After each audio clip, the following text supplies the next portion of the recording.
Welcome back to Pop Culture Therapy. I'm Nebula. I'm Cruellica Kain.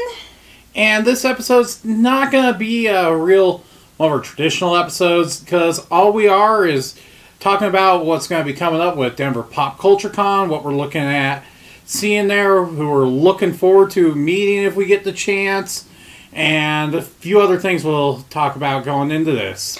I guess the one thing I want to highlight before we really get into the Pop Culture Con is tomorrow, in a theater near you, in whatever state you shall be living in, or country, because there's not states in every country, which that should be fixed, because geographically, states make easier borders. So do provinces. Oh yeah. Thank you, Canada. Anyways, before I get too sidetracked, because it's been a long week at work, and I've only worked 2 days, we're going to be seeing Godzilla tomorrow. Which I am really looking forward to, because everything I've heard, this movie's meant for the fans and people who like kaiju movies. And from some of the things you've probably seen online or heard, general critics that aren't into this stuff, not really liking it, but anybody that's a true fan of the genre has been at early screenings, has been giving this movie the thumbs up. Which, in my personal opinion, a lot of my favorite Godzilla movies were heavy on the monsters, sometimes light on the plot, so Kaiji Okami may have different opinions, which you'll be hearing about tomorrow if he does his quickie review, or today if he releases this the day of the movie. We don't know what his lazy schedule is going to take him.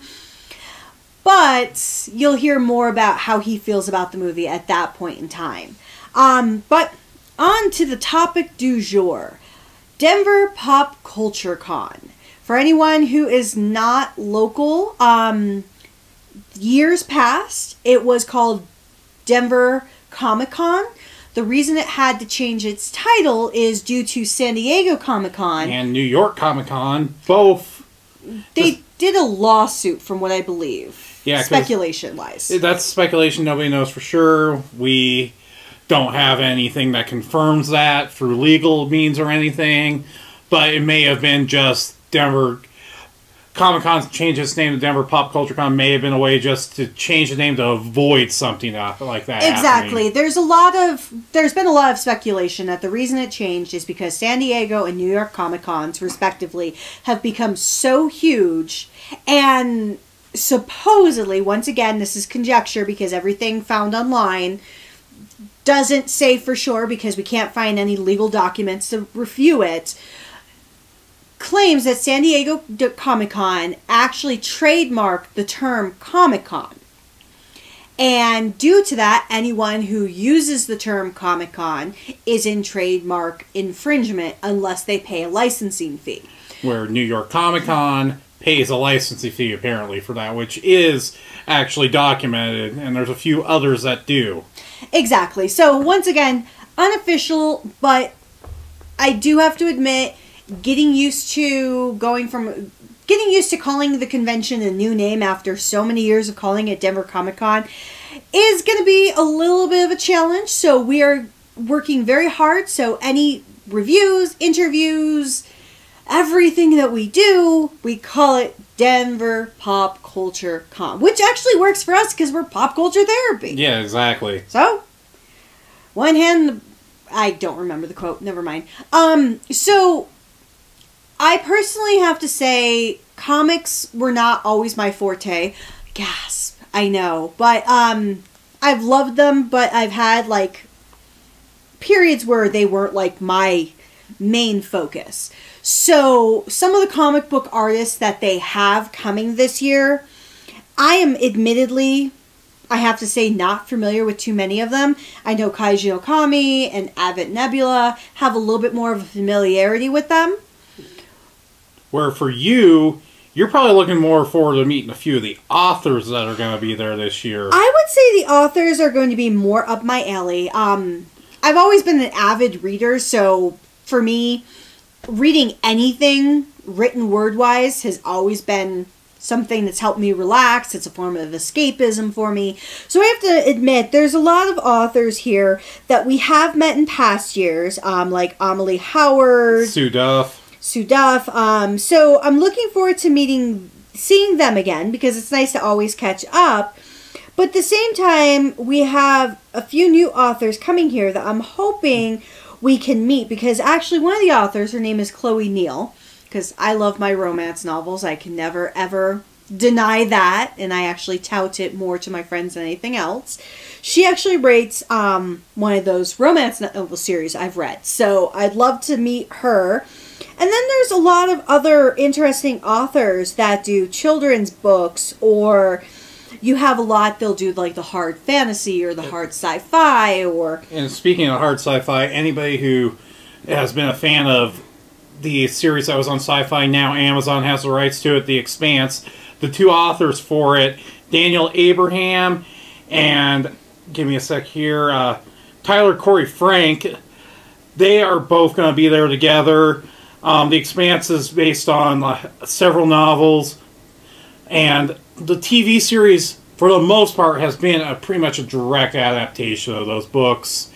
And it is hard sci-fi, and it's really hard to adapt a hard science fiction series into a television show, but it's worked so well. I'm kind of curious to see what their thoughts on it being adapted is, and especially with it getting saved by Amazon. Absolutely. And I'm looking forward to the fact that there are so many authors at now a pop culture convention, because a lot of people tend to forget at times, because we have so many mediums with movies, television, video games, that the written word is so valuable.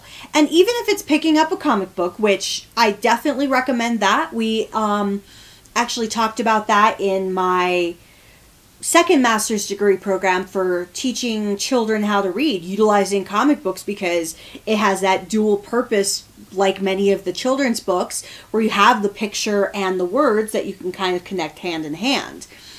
So I love the fact that they also have authors, because it gives people a new outlet that has always existed, because books have existed for generations upon generations, but there's so much more that can come from it, and having it in your face is a really positive reminder of what's out there. Exactly. And probably not going to be able to really do much with Critical Role there, since they're in the A-list celebrity guest stuff. But on that list of guests, we do have an interview lined up with Colleen Clickenbeard, which I am looking forward to actually watching that interview and see how Kaiju goes on with that one, since she's been in the industry for anime voice work since 2004. 2004, yeah. Colleen Clickenbeard has voiced so many awesome roles for big anime fans, because primarily a lot of her work has been in the anime field. She's done I can't say most recently because it's ongoing, but she does Monkey D. Luffy in One Piece. She's Urza in Fairy Tail. She's the new voice of Akito in Fruits Basket. She's been in Kitty Grade, Black Butler, Danganronpa. Yeah, her page for roles has got to be at least 150 so roles. She's done a lot, and when we were looking through the list of what she's done, there were many roles that I saw she was the voice of that I would have never, in my wildest dreams, have imagined her being the voice actress, because it really proves, which is the one thing I love about many voice actors, is you have that diversity, that even if it's just a simple tweak of your voice, being able to change it so that you don't sound like yourself for every role. Not that there's anything wrong with it, Todd Haberkorn, but Todd Haberkorn, for most part, has two voice fluctuations, I have noticed. Has I would say 2 or 3, but you can always tell at the end of it all who it is. Same thing with Chris Sabat. God love the man, but When you have a deep, raspy voice like that as an actor, I can understand where it'd be hard to have a vocal fluctuation. No, and I appreciate it, but you can always tell the voice actors. So it's nice when you have those voice actors, voice actresses that can do something different. So I'm looking forward to meeting her. If we can find a way to convince the Critical Role people to say hello to us on camera or something, we will certainly try, but obviously we make no promises. Yeah, I think we'd have a better chance with Taliesin at another convention.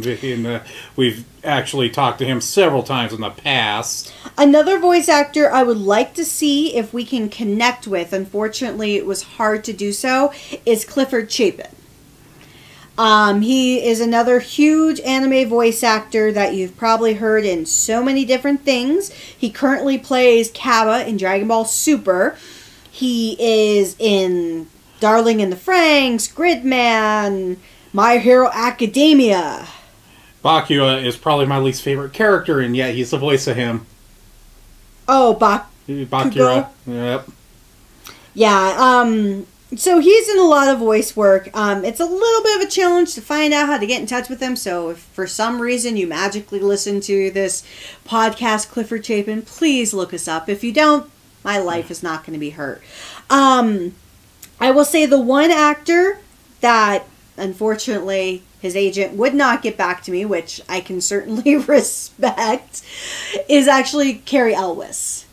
If you've seen Mel Brooks' Robin Hood Men in Tights, or even Saw 1, you know who Cary Elwes is, but as my one coworker who's going to be at the convention and I were talking about, we would just like to have Cary Elwes look at us and say, "As you wish," from The Princess Bride. And then my life would be complete.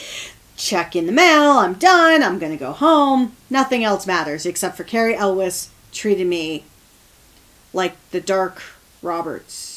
Dread Roberts. Dread Pirate Roberts.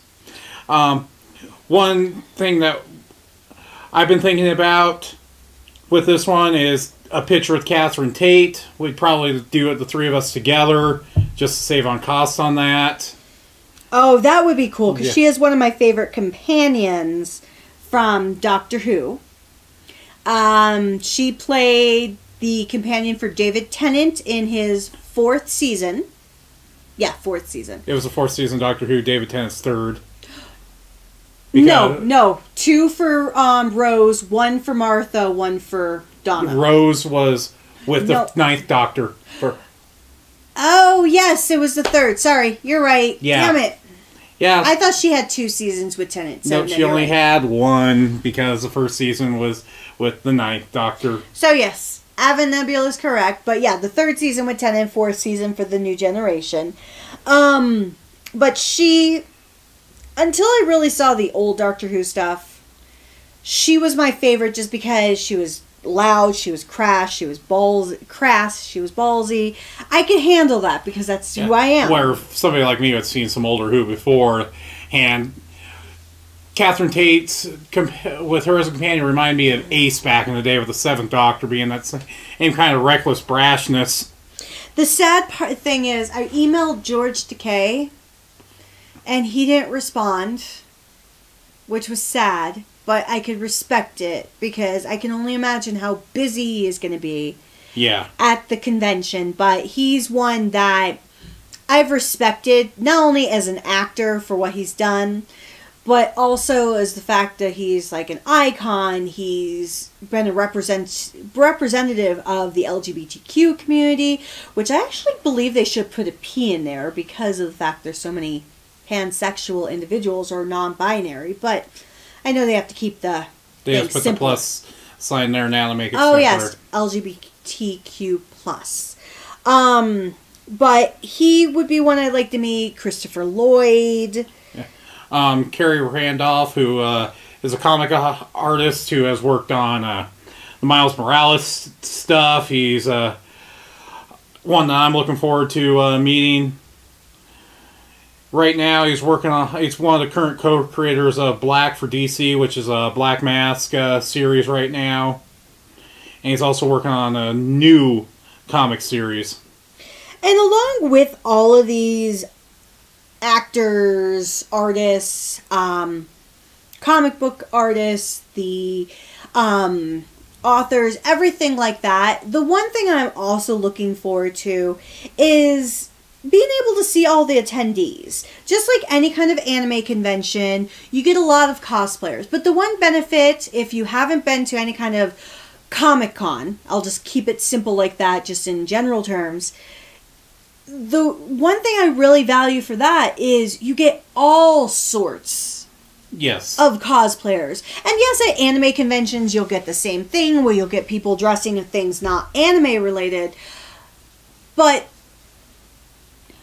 with these larger ones, even though there's no competition really, you'll get some really elaborate costumes that some people will bring in that just floor you. It really is. And because I really can't call this year's a competition when I read what the guidelines were for their Pop Culture Cons cosplay competition. It basically, you could have somebody make you a costume in China and ship it to you, and you could win this competition. Which, that's the hard part for me. I do know that there's some other conventions out there that have strange restrictions that I still don't agree with as well. As we just heard one recently, actually Colorado Anime Fest, which is not a knock against them or anything, but they have in really fine print at the bottom of their cosplay explanation that has to be anime related only. It cannot be original or non-anime.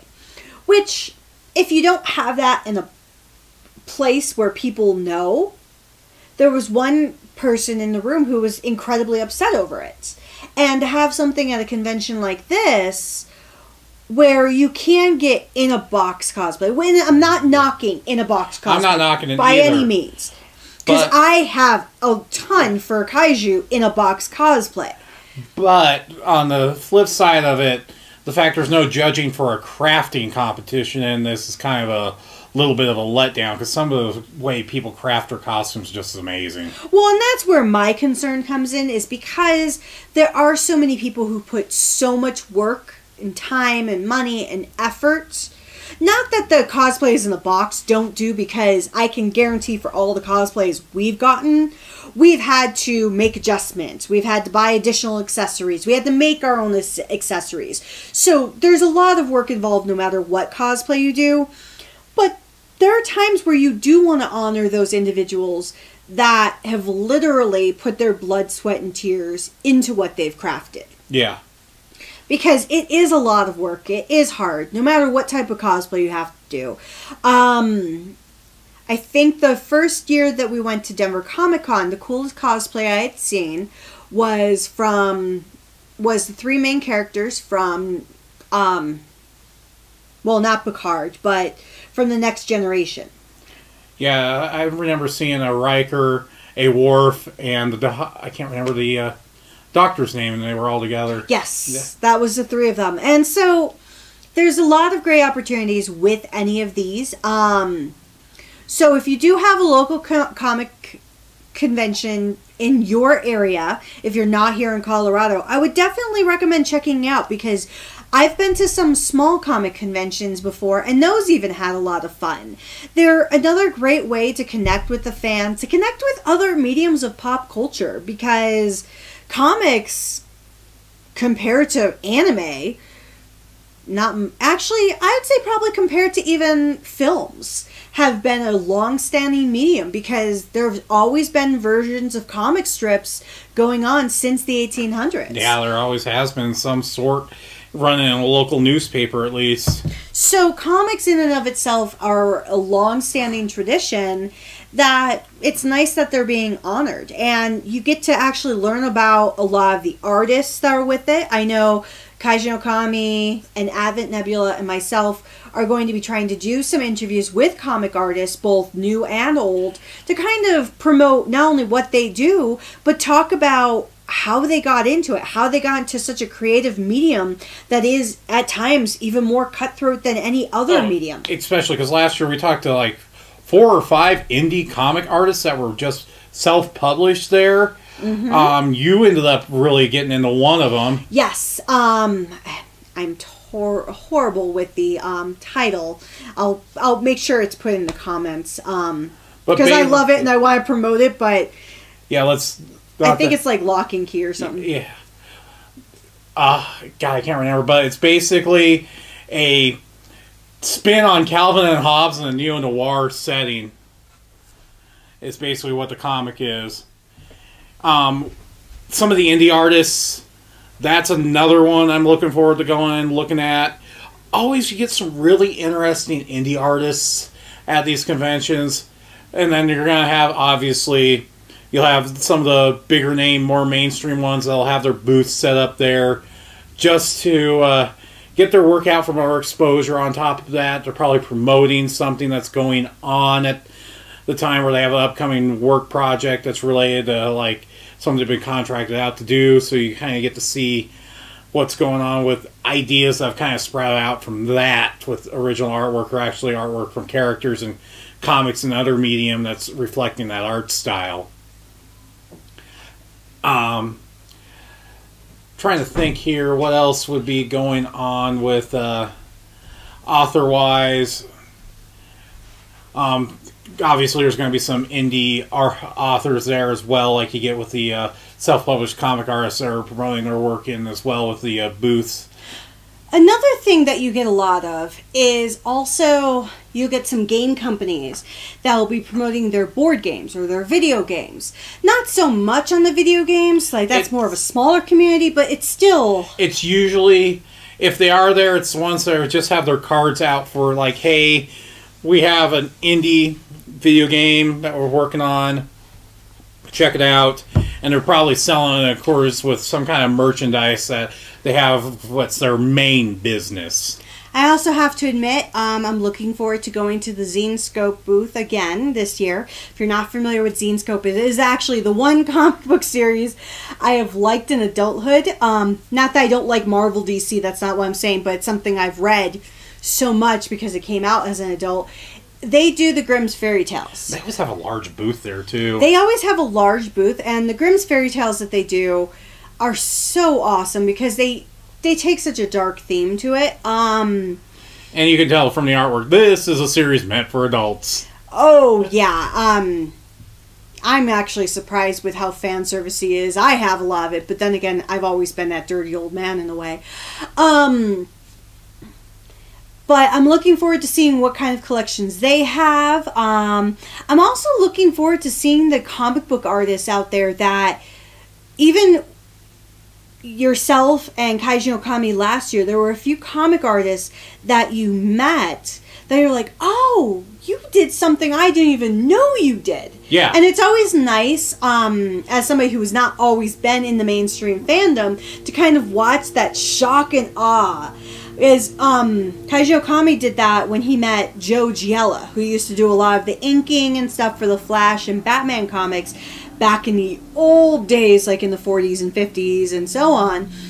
And when he kind of like clicked who he was and what he did, it was fascinating because the man is in his 80s, he's starting to get dementia, so we're going to lose so much of this history. And that's when he did that interview. It's like preserving an element of pop culture history that, while it could be known in certain elements, it's not something you'd find on Wikipedia. It's kind of, and he had that with, I had that with Joe Medilla last year, which, I think you were at the table with me when I was talking to Joe Medilla, and I didn't put two and two together on some of the stuff he had done until I saw it actually at his table. And that's why we're going to have more interviews, if we can, with these comic book artists, because we want to promote this medium. And we're also going to try to do some interviews with regular artists at the same time, because while they're a little bit shyer at times, which I can appreciate because art is one of those pop culture mediums that you are an introvert. Not everyone can be Dali or Picasso or Van Gogh, or Van Gogh. Sorry, I have to pronounce his name right, because you have to cough when you say it. Remember, it's Dutch. I understand, my brother-in-law is Dutch. But with those artists, yes, they had many mental illness issues that were never diagnosed at the time, but they were very, very extroverted compared to many of their counterparts. Where with the authors and the comic book artists, most of them are pretty extroverted because they like to talk, I have noticed. Oh, yes. There have been many conversations that we've had with comic book artists that, not on camera, mainly because how everybody's so spread out, they were just so much fun, so relaxed, just enjoyed talking about what they love to do. Especially because this is the one thing that pop culture is really good at doing. Sadly, not for everyone, but for a lot of people, is it's able to help fulfill a dream. Yeah, exactly. And I know for myself personally, that's something that I wish I got into when I was younger, but I am a believer of everything is meant to happen when it does. So that's why I think we're doing like these pop culture therapy sessions now, because we've gained that real life experience. We can actually utilize it in a different manner comparatively. Exactly. So we're going to wrap up here. We will have another episode coming out next week, kind of as a recap to the past weekend, and then we will go over the plans we have up through July so you guys know what to expect. Exactly. We have a lot of fun ideas coming up. I'm looking forward to kind of sharing those ideas on our next video, or next... I promise, one of these days, because I keep on saying video, I'm going to actually personally put on makeup and look good for the camera, and we're going to record. That means I have to trim my beard to look respectable. That means you have to pretend you are respectable beyond the beard. But no, I think we might end up putting this on video at some point so we can do that podcast in multiple mediums. We're still learning as we go. I know we don't always get a lot of views on these posts as Kaiju does for a lot of his other stuff. Yeah. But I really appreciate everyone who does listen, who does participate in the conversation. It's definitely helping us keep our confidence while we're figuring out what the hell we are doing. Yeah. So any feedback, any insights, any sharing to get other people involved in these podcasts would be awesome. I don't want to sell it to other people, but... Yeah, and if you guys in the comments know... any sites outside of the big mainstream ones or outside of Audio Boom and Audio Slave, which are the two I mainly use for listening to other podcasts where you can upload, leave in the comments below, please. Yeah, wow. The difficulty is some can be very costly, and we're not made of money. Not yet. I don't think ever. But it's okay. We have comic books and we have video games. And with that... we will see you next week. Bye! We may see you sooner if we post other things, but bye!